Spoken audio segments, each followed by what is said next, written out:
Welcome back to What the Theory with Joel. I'm Joel, and today we're doing a follow-up to our last episode on Kierkegaard and existentialism. If you haven't checked it out, please like, subscribe. It'll be somewhere here. I don't know where. I'm just covering all my bases. It will be somewhere that you can link to the other video. Today, we're going to be talking about what I call the sort of 3 stages of life. And this is a concept around how we deal with anxiety or how we deal with becoming a person, becoming a self. Like I spoke about last time, becoming a self is not so much about having a career, getting married, doing all those things that people do. It's more about your relationship with that choice. It's about incorporating the possibilities of the infinite and the reality and necessity of the finite. And the more you make choices, the more you're making necessary those things that are possible. And the denial of either one of those things is really a denial of becoming a self. It is becoming a cipher in the crowd. One thing I didn't mention is, I think a lot of us probably have this reaction, especially if you're African, around individualism versus collectivism. We see individualism as sort of maybe a very Western-centered idea, the one which is selfish, which is about liberalism, and that's a fair critique. But I think the argument the existentialists would make is, even if you think of a mass movement, even if you think, let's say that you are doing something because you are African, that is still you making a choice. That is still you taking an action. The body politic does not make a decision per se. It is the result of decisions, hundreds of thousands of millions of decisions that individuals make daily. And the fact that you have the ability to make a choice that can take an entire swath of people a certain direction means that you have that power. And I think the idea is to recognize that ability, to recognize that power. I think that's the main point, at least for me. The reconciliation I make between collectivism and individualism is more in the fact that there is no collective without individuals, and individuals are sort of forming themselves within a collective. And so don't think of it as an either or, but think of it as a matter of degree.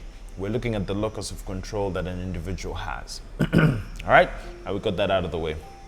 So in the 3 stages of life, what am I talking about? Basically, the understanding of how a human being sort of moves through life can be broken down into the aesthetic form of life, the ethical, and then the religious. Today we're going to be talking about 2 of those, and we'll touch on the religious in the next episode. So by aesthetic, what do I mean? So let me give you a quote from Kierkegaard. One must always guard against contracting a life relationship by which one can become many. That is why even friendship is dangerous, marriage even more so. They say marriage partners become one, but this is a very obscure and mysterious talk. When you are one of several, then you've lost your freedom. You cannot send for your traveling boots whenever you wish. You cannot move aimlessly about in the world. Now, the interesting thing about the way this guy writes, he writes from different perspectives, and a lot of his books were written from the aesthetic perspective. So the values of being an aesthete, if I'm to break it down, is someone who experiments with different personas, with different careers, with different relationships and hobbies, without settling on anything. You never make an enduring choice. You refuse to throw yourself wholeheartedly into something. I'm sure you've either had this phase in your life, or you know people who are in this phase. Typically, it's a little bit more, I guess, allowable when you're younger, when you're trying to figure out who you're supposed to be. And so you experiment. You may try being really into rap music. You might try being into basketball. You might try even religion. You might go into faith. But the attitude is more or less about sampling, that the world is sort of, I don't know if you see these Epicurean magazines, or if you just look at Instagram, the world seems to exist as a place for you as an individual to just pick and choose what it is that you want to enjoy. The most interesting aspect to this is in the work that Kierkegaard was doing, he wrote from the perspective of a Don Juan, someone who seduces women a lot. But the interesting thing of that Don Juan is he wasn't seducing women simply out of eroticism or out of passion, it was to do something interesting. So his goal was to always find something that would work. It was like he describes moving from one star to another. And there are probably two types of aesthetes. There is the vulgar aesthete, the one who is all about, I guess, sensual pleasures, who's all about food, who's all about drink, who's all about, the most immediate things, the things that don't have to engage probably your higher self. They're just appetites. So you're following your appetites around, and by satiating those things, you feel like you're going to be, I guess, better off than other individuals who probably chain themselves to duty, or who are living a life of misery just trying to live up to certain standards that society has placed for them. An aesthete is someone who's very interesting. And the idea is that when you become an aesthete, or even when you become, I guess, when you move from being a vulgar aesthete to becoming a more refined aesthetic person who likes to travel, who enjoys intellectual conversation, eventually there's a fanatical hope that you start to realize that you have, that you're going to be on an endless journey, and that every single time you're going to find something really new, and it's going to provide you with a sense of meaning. But then we talk about, I'll just read this piece for you just to see where that seems to end. As a master pleasure seeker, one succeeds in staving off boredom more efficiently than their cousin, the vulgar aesthete. However, an emptiness still lacks beneath this existence. The pleasures which give life meaning are only significant in the heat of the moment, so only while you're doing it. But the time in between those pleasures, someone becomes deeply troubled by a nihilistic sense of indifference, like we talked about nihilism a few episodes back. And this is, probably the quote that sticks out for me the most is, I do not feel like doing anything. I don't feel like riding, the motion is too powerful. I don't feel like walking, it is too tiring. I don't feel like lying down. For either I would have to stay down, and I don't feel like doing that. I would have to get up again, and I don't feel like doing that either. I don't feel like doing anything. So even with a refined aestheticism, you are inevitably going to despair. Now, we spoke about despair before as being something that we always try to avoid. But the idea is that despair is the point where you come to reach an understanding of who you are. You finally see the distractions that you've been using to keep yourself from becoming a true self. And by becoming a true self, you remember the self is not a static thing. It is a process. It is a relation between the finite and the infinite, between what is necessary for you to be a person and what your infinite possibilities are. Never straying too far from one or the other, but finding a balance that makes sense for you. And for the aesthetic person, that person is much closer to despair and then much closer to finding out who they are than the other mode of life that we're going to talk about. Now, I think in modern day life, there are more people who are aesthetic than anything, or at least that's the dream. Whatever is marketed to us, whatever is given to us is an extension of possibilities. We talk about innovation. We talk about, sort of embracing life and feeling that you're not going to have FOMO. And I think that's what FOMO is. It's this desperate fear that, you're not maximizing or you're not experiencing something interesting. You're not on the vanguard of cool stuff. And it's great for a while. It allows you to expand your palette. It allows you to become more interesting. It allows you to become a fuller human being.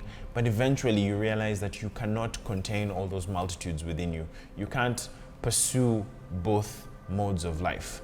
There is an either or an or. Are you going to be a bachelor forever? Are you going to be a married person? Some people try to split the difference by being a married person and living like a bachelor. I don't know how that works. You might try to be a serious career person, or you might decide to be a bit of a bohemian and live life, on a whim. Eventually, you realize that every form of life that you might end up picking has its own demands, and there is an opportunity cost that you have to bear. The aesthetic person says they don't want to pay that cost. They want to be able to, not have an enduring, committed relationship with any single thing. They just are committed to enjoyment, committed to finding things that are interesting. They're committed to themselves. Now, a little further on, and I think in a quest to become a sort of ethical person, to escape that despair, the second mode of life might present itself, and that's the ethical mode of life. And the ethical mode of life is a little bit different. You might be wondering why, I mentioned at the top that there is the aesthetic, there's the ethical, and then there's the religious. And one might think, well, a religious form of life is also an ethical mode of life. No, that's not the case. So if I'm to dig into this a little bit, the ethical life is about communicable morals and ethics that human beings and culture and family and society give to us. It's about living according to those standards. To be religious is to move above that. The example that you'd give is like Abraham, and Abraham being the father of faith. The very act of him being a father of faith was an action that, according to all moral rules or fairness, was horrid. He was going to murder his own son. He was going to sacrifice his child to God. Now, if anyone told you that today, that they were going to sacrifice their child to God, you would think that is lunacy. But in the Bible, that's counted to Abraham as faith. And the idea, the stark contrast is that just being a person of faith does not mean that you're going to be ethical. In actual fact, there may be a time when you will be called upon to go against the ethics, to go against the standards of your time and place. But we'll get more into that when we get into the religious side of life. What is the ethical person's mode? What is their, abiding characteristic? Their goal is to become a unified identity, rather than the aesthete who can be at one point a romantic, can be a musician, could be, I guess the example that comes from the book is crop rotation. One time you're growing beans here, another time you're growing maize. Like, the land is consistently different. The farm is always carrying something different, as opposed to someone who just says, I am going to pick this one mode of life and live it to the fullest. The ethical way of life. The ethicist is like the mass man. You immerse and you engage yourself in the social order. But instead of conforming blindly, this is one other aspect I need to mention. There's a very easy way in which you can become someone who just follows without actually engaging those ideas. And I guess the mass man is someone who you cross up along the street, you meet in different avenues of life, who they don't really question what they're doing. They don't have this attachment to their everyday activity that is born of a despair, that is born of wrestling with the vicissitudes of life. The ethical person has done this. They are, sort of attempting to fit themselves into a social order and living by a certain decree. They've committed themselves to a mode of life. And according to Kierkegaard, this is a much higher form. You can reap the benefits of commitment. You say commit yourself to your family, and so because of that you invest in them, you invest your time, and yes, you see other options are going by. You could be much cooler, you could be having fun, you wouldn't have as many late nights, you wouldn't be dealing with diapers, you wouldn't be dealing with complaints when you come home late. Like, all of that is part of the journey. You're taking on not only the enjoyment, not only the aesthetic part, but you're also taking on the responsibility. Unlike an aesthete, who's guided by pleasure, the ethical is, guided by the morality of what they're supposed to be doing. They've internalized this social construction, so they may actually be doing things out of a sense of meaning rather than out of a sense of pleasure.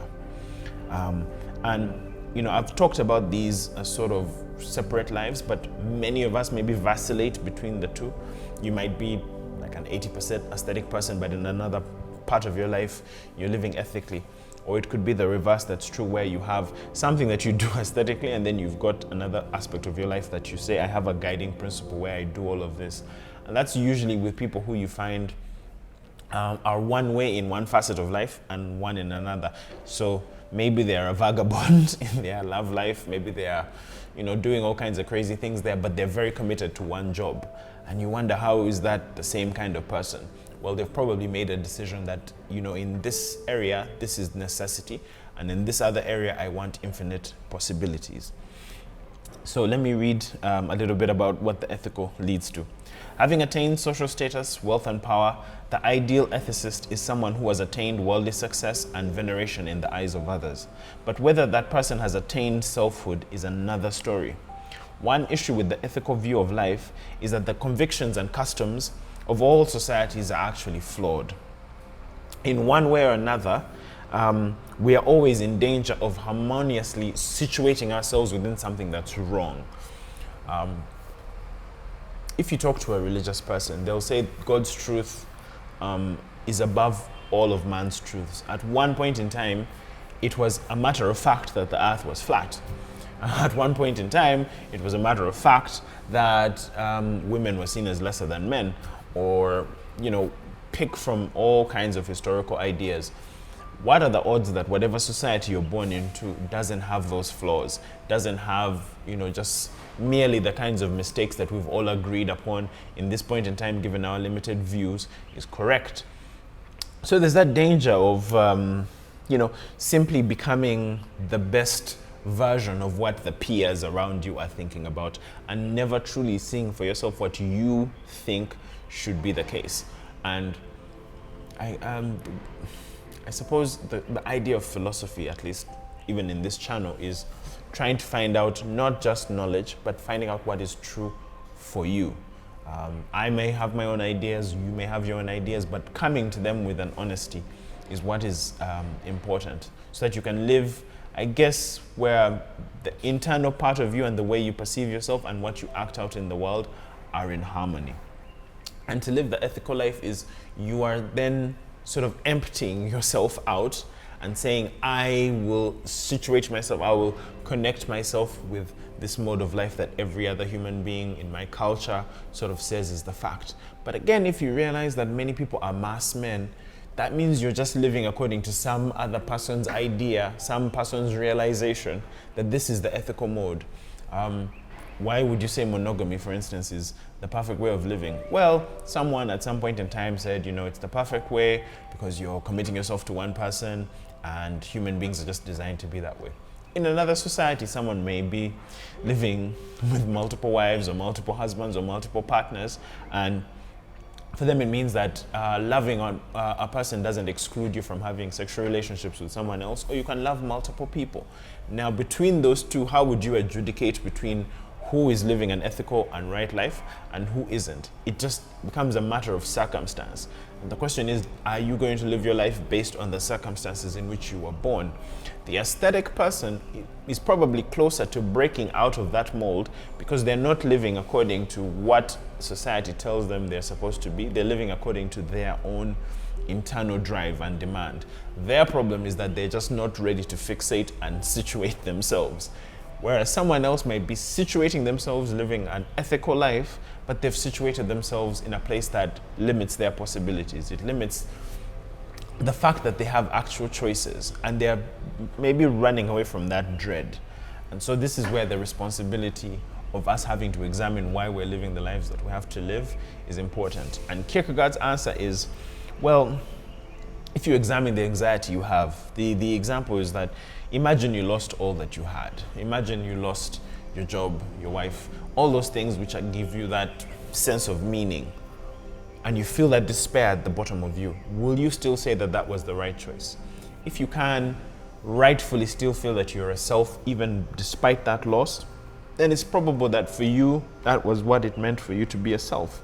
Even though the things, the outward signs of that no longer exist, you are still a self. But if those things were to be taken away and you feel lost, you feel a constant emptiness, it's likely that you were just filling yourself up with these ideas that would quiet that part of you that needs to figure out who you are. And now we've spoken about, the aesthetic form of life and the ethical form of life. There are pros and cons to both. And what's the answer? So, is everything just, something that's going to be terrible? The third way, the middle way that is proposed is the religious form of life. And that comes from a leap of faith. I'll just read this for you. He who is educated by Anxiety is educated by possibility. When such a person therefore goes out from the school of possibility and knows more thoroughly than a child knows the alphabet that he demands of life absolutely nothing, and that terror, perdition, annihilation dwell next door to every man, and has learned that the profitable lesson that every dread which alarms may the next instant become a fact, he will then interpret reality differently. A thoroughgoing despair will quell up in an ethicist who realizes the limitations of their ethical sphere. And despite all these successes, all the inappropriateness of the attainment of self, this intense despair is a positive sign. It is for the moment when all is dark and the individual grasps for security with such passion and vigor that he finally finds the light of faith. The opposite of being in despair then is to have faith. And so we'll be talking about faith and the leap of faith as the third way. So check out the next episode. Please don't forget to like, subscribe, hit the notification bell, and I'll see you next time.